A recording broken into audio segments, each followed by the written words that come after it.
Mou sam da kon frape, maman. O bay do de kose. E defo nou gen avi sa, pito te rete nan vat la pou mwen. Sot travay moun ti manjou baka joun lakay la. I get. An menm tan te gelen boy di fwa sa fom nan. Mde ma ge a fom nan, pi te ka fe ti manjou pou pito ka la viv mwen, mwen sot travay mba yon nan, gelen ma di fwa sa fom nan. Shit moun. Chak gelen boy ti nan vat la pou yon mwen. E se wak kesyon bay fom sa. Fom nan gelen paran, ba si te yon mwen may nan travay, ita bouy ki dev mwen. Se wè san baka nan wè sa, gelen boy tou nan yon bat ki elta. Se moun jan, lem se nan batal jan, moun jan mde kon frape. Maman, lan bay vwe moun jan, paske mboy tou mwen sou tep. E pa avou.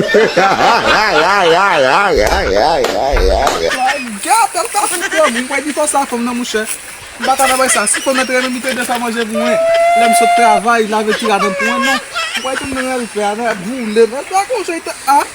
El ta moun net.